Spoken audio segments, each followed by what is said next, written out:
Hello, welcome to Mango Motorsport, and you've joined us at a very wet and drizzly Sandown Park. Here I am watching the N35 STs do their best to stay out of the barrier. Not easy, easier said than done. If you look at the top of the screen, someone's about to lose it. There we go, whee!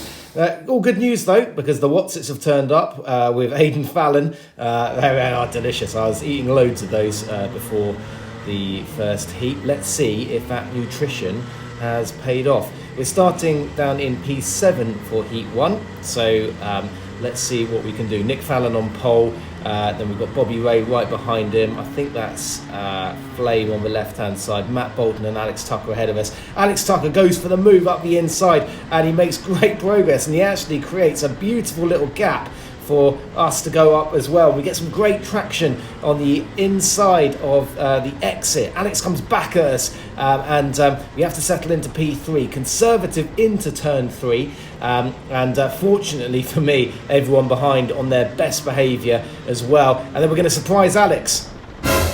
There we are, up the inside into turn 4, and as long as we don't lose any traction on the exit, we're going to be all right. Here we are, Aidan Fallon taking the pictures, and his son Nick there leading the pack away. Nick really putting it on the line there around Vale. I have to say, actually, I've looked back at this footage already, and Nick is really committed round Vale. I think I definitely needed to be a little bit braver, just like him. Nice new helmet there that Nick's got as well, Zamp helmet. So I'm actually still running my Bell helmet here, just in this footage, as my Zamp helmet has got some aerodynamic pieces on it, and I can't get the chin.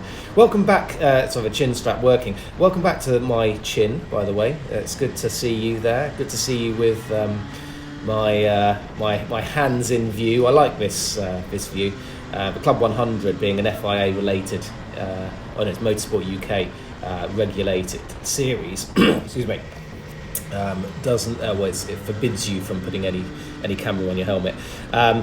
We look up the inside of Nick there, and we have to go on the curb actually to stop running into him. But look at this! Oh, horrible! I just totally lose the rear. Can't find any traction at all. Seems to be a load of rubber perhaps there, or not very much grip, and we lose perhaps a second and a half to Nick. Just on the exit of that corner alone, and Nick looks round because we were quite close to him before going on to the straight just before Vale, but not anymore. We round this section here, we're not too bad actually. We're okay. We have managed to bring a little bit of time back, and there we are, kart 144, no curbing. So Daytona have actually asked us to stay off the curbs, and I'll tell you why in just a moment as we stream through turn 2 here. And as you can see, this is a little can't get your words out, split screen, and we've got Nick Fallon, me, Mr. Mango, and then we've got Tom Brown and Matt Bolton. So we're surrounded by lightweight drivers, very quick lightweight drivers, and also lightweight drivers, all of whom are fighting for the championship. So it's another one of these very uncomfortable situations where we don't really want to be getting too heavily involved in the lightweight championship if we can help it. But of course we've got our own championship to worry about as well, and the more we can, or the more places ahead of our nearest challenger, Justin Hammond, we can find or we can get, the better.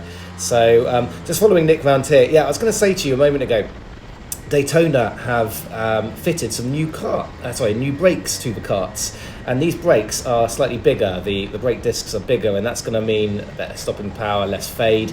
So good investment from Daytona there. But it does mean actually that if you run over a curb, you run the risk of scraping the brake pad, smashing the brake pad to pieces. So they have asked us to stay off the curbs. I'm going to go wide here and let Tom Brown. I don't really let him through. He was going to come through anyway. I don't want to lose any time. I think Daytona are going to try and do something about the height of some of the curbs. I think that's in the pipeline, but obviously that's not something that can happen immediately. So we're going to do our best to stay off the curbs. Easier said than done in these conditions. There we are, fighting for traction in a straight line. Really tricky. Now it's not actually raining, but it's incredibly wet and incredibly cold. So yeah, we're not going to be seeing any kind of improvement in lap times. And actually, talking about lap times, we started the day pretty well. We were very, very close to this man in front, Tom Brown. Now, Tom Brown is fighting for the championship. Here's the lightweight championship just there. Nick Fallon leading, so Nick is up ahead. Tom Brown in second. Tom is second in this race. But you can see that Tom Brown has a dropped round, and it's really, really close at the sharp end of this championship. Nick goes wide and cuts back for a better exit. Tom takes the inside line, and that's actually worked for him quite well. We've got a raindrop obscuring our view, really annoying, but Tom Brown has just done Nick up the inside. Tom taking the sort of traditional racing line rather than the wet line. But that seemed to be working well today. This raindrop is still in the way, but they're side by side through here, and Tom just about wins out and takes the lead. So yeah, good move there from him. He was really quick today, I have to be honest. Very, very quick. We're fighting the rear, just trying to stay with these guys as much as possible. Yeah, so that's an important move for Tom Brown's championship and Nick Fallon's championship there. Yeah, these two are so close. There's really nothing between them, and Nick doesn't want to take this line down. He's coming back. He's coming back at Tom, seeing if he can do anything with his better exits. Nick was driving really well, actually. He was getting some really beautiful exits done. But I think Tom found that the grip was actually on the normal racing line, which is very unusual. It's very unusual to have that in a wet race. Normally you want to stay off the normal racing line where all the rubber's laid down. I was pretty slow to work that out, to be honest. In practice, it was very close between me and Tom Brown, the man who is now leading. But Tom Brown actually pipped me. He was 1/10 or just under 1/10 quicker in practice. I was second, the rest of the field sort of further behind.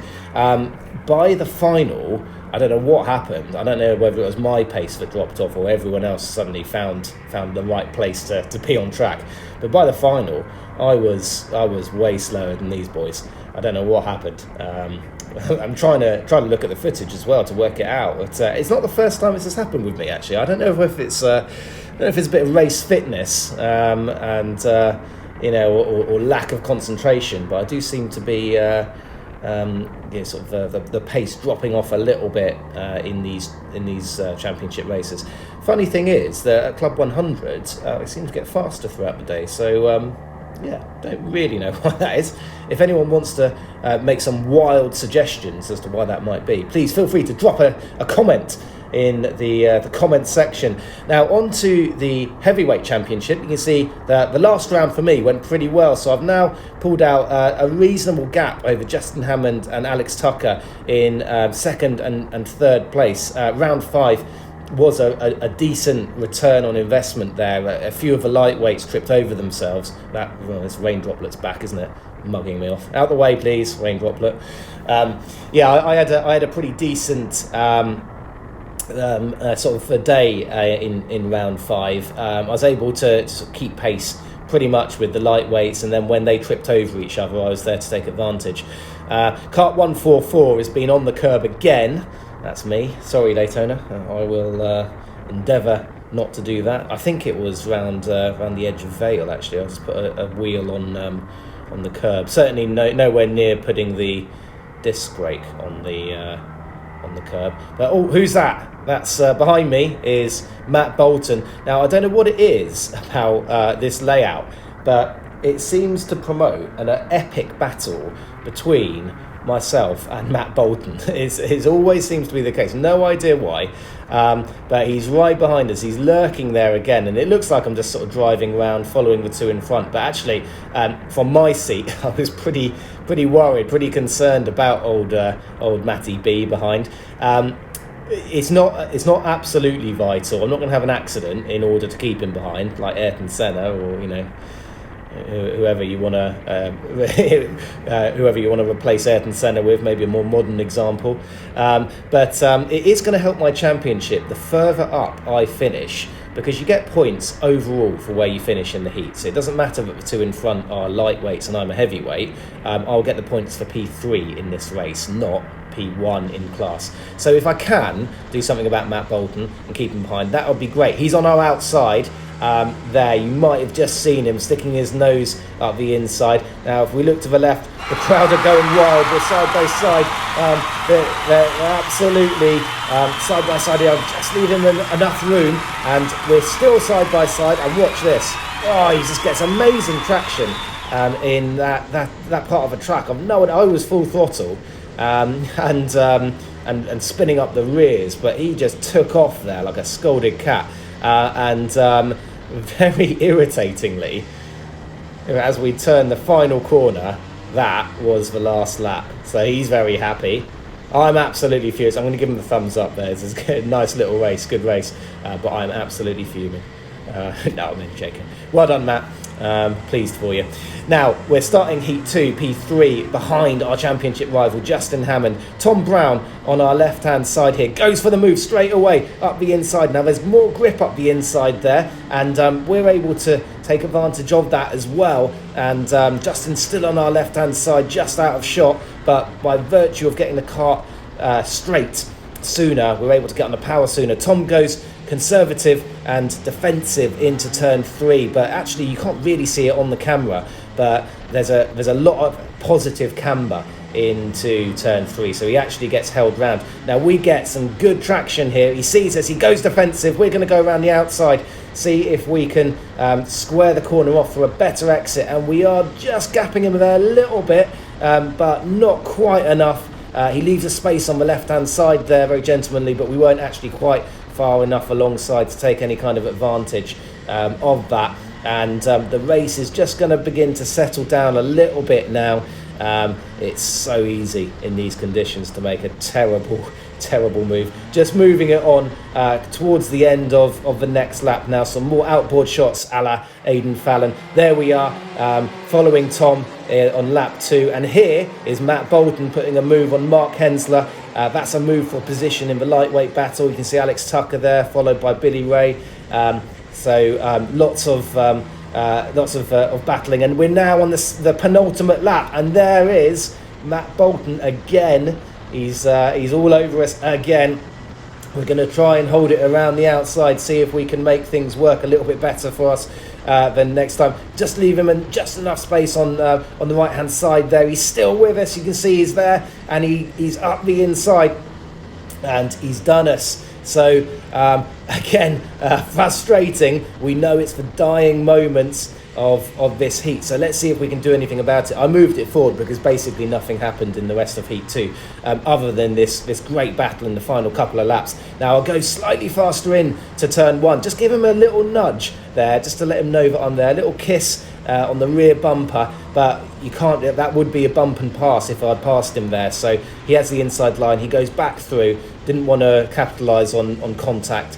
Bump and pass would have got me a penalty, I think. So Matt goes back through again, and we're going to see if we can do anything about him. We'll close up on the brakes, try and square the corner off, and we're potentially up the inside. He gets better traction, and he goes for the outside line now. We're going to benefit from this. Crowd going wild again. Matt comes back at me, and we're side by side through this terrifyingly fast section just here. We get left just enough room this time. Here it is from my point of view. Now this is where Matt got that great traction at the end of Heat 1. This is the final lap. Can I get it done on the brakes? Whole host of oversteer, and Matt's able to come back at me on the exit, and frustratingly I can see the checkered flag is coming out again. It's the second race in a row. Matt Bolton does me on the final lap, and again I'm absolutely fuming. There he is. It's a really great race actually. Okay, so final, we're starting P4 behind pole sitter Tom Brown, second place Matt Bolton, third place, and look at this, the wily old Tom Brown goes, he puts his hand out to tell Matt to stop, and then he goes again, so he gets a good start. Nick Fallon just in front of us there, but Matt Bolton, great traction out of turn 1, and he ends up moving into the lead, so well done to him. Just give Nick a little tap there. Nick says let's go forward together. I had to go up and give Nick a little tap because Justin Hammond is right behind me, and get some good traction out of 1. So what can we do? Surprise. And it's all kicked off in P1 as well. The battle for P1 and the battle for P3. Here we are, Aidan Fallon shots side by side. Tom Brown, Matt Bolton, and then there's myself and Nick Fallon. Really, really close. And then we've got a couple of heavyweight drivers and a few more lightweights.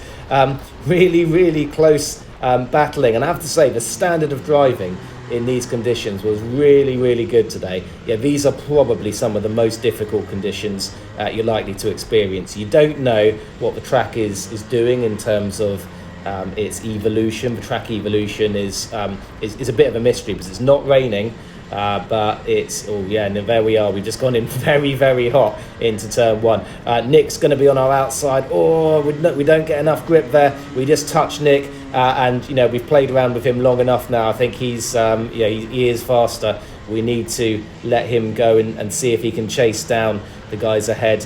We did knock into the side of him, so apologies to him there. We're gonna let that battle unfold ahead of us. Now I wish. But like I said earlier, I don't know what it was, but I was not seemingly able to be that quick in the final. So I don't know whether it was that the 3 ahead of me suddenly found the correct part of the track to be on, and I didn't. The gap just seemed to keep growing and growing and growing. So really over this 15-minute final, my concern was more about what was happening behind me than watching what was a very, very good lightweight battle between these 3 top class drivers, Nick, Matthew and Tom, who's leading currently. He's got back past Matt Bolton if you didn't see it, but it's really, really tight up front. We're still just at this stage keeping Nick honest, and actually whilst Nick and I were battling, the 2 ahead did manage to pull a bit of a gap on us, but that gap has stabilised. So if they start battling, they will come back towards us again. Like I said, the main battle at the moment is going on my rear bumper, where Justin Hammond is all over me. Now, poor old Justin isn't going to get to see much of himself, but he is right there. He won't see much of himself on the footage, will he? But he is right there, I can assure you, and he's putting me under tons of pressure. I spoke to him afterwards, and he said that he just felt really, really confident in the conditions, confident in his kart. Nick's showing that he's got a load of confidence there as well. He's able to swing the rear round. I wasn't feeling particularly confident, I have to be honest, but it's not an excuse. There are no excuses. You make your own luck. Whatever Nick and Tom and Matt and Justin behind me were doing, they obviously became one with their kart. They became one with their kart quicker than I did. Or they did it eventually. I suppose I started off quite well and then got slower. So here we are. Making a few mistakes now, particularly in the traction zones. I think in my desperation to stay with the lightweights, I'm being a little bit trigger happy on the throttle, and perhaps this kart didn't have particularly good rear grip, but nothing wrong with the engine. It was reliable. Nothing wrong with the brakes. The brakes had a lot of bite to them actually. So I'll have to look at my own performance. But anyway, as we move it forward again, nothing really happened unfortunately, but we do come across for a P1 in class. So really, really good result for us there. Really pleased with that. Here's the podium. Alex Tucker, quick all day. Justin Hammond, very quick all day, particularly in the final, but I was able just about to hang on. And if you haven't seen it already, here's the new Mango Motorsport logo. So thanks very much to some of my Club 100 teammates. We're going to have a little team. So watch this space, and thanks very much. I'll see you on the next one.